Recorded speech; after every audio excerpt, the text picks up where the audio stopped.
Today's advice, wag na wag mong estresan yung sarili mo sa toxicity ng ibang tao. Hindi lahat kailangang patulan. Hindi lahat ng issue kailangan mong ipaglaban. I-conserve mo yung energy mo sa mga bagay na mahalaga. Protektahan mo yung peace of mind mo na matagal mong iningatan. Lagi mo pa rin pangarapin ang may marating. Ano man ang mga pagsubok at problema ang dumating. Mabagal man ang pag-abante? Okay lang yan, basta ang importante dumidiskarte. Tandaan mo na ang buhay ay hindi laging malungkot at malumbay. Kaya patuloy ka lang lumaban at maging matibay. Dahil darating din ang araw, lahat ng plano mo sa buhay ay magtatagumpay.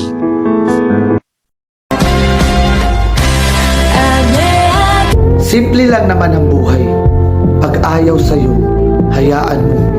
Pag sinisiraan ka, hayaan mo lang. Pag hinuhusgahan ka, hayaan mo. Doon ka sa taong na gusto ka at tanggap ka. Dapat maging proud ka sa sarili mo kung sino ka at kung ano ka. Huwag mong iisipin ang sasabihin ng ibang tao dahil mas kilala mo ang sarili mo kaysa sa mata ng mga tao na papaghusga.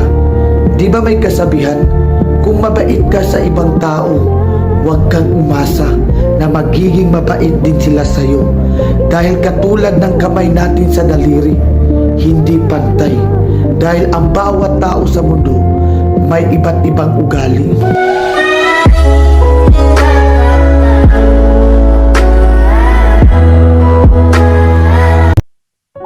Dadating ka talaga sa puntong kahit ikaw mismo, inuloko mo na yung sarili mo. Ipapakita mo sa iba na masaya ka.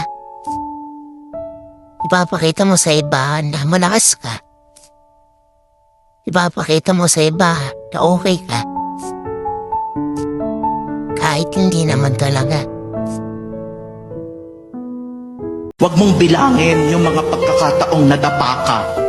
Bilangin mo yung mga pagkakataong bumangon ka at kinaya mo ang lahat. Para pag dumating ang susunod na pagsubok, maaalala mo, kinaya ko na to dati at kakayanin ko hanggang ngayon. Kumusta na ako? Eto, minsan okay, minsan hindi. Minsan masaya, minsan malungkot. Minsan panalo, minsan talo. Kaya lagi mo tatandaan, simple lang ang buhay. Pag nasagasaan ka, patay ka. Kaya lagi mo piliin maging masaya.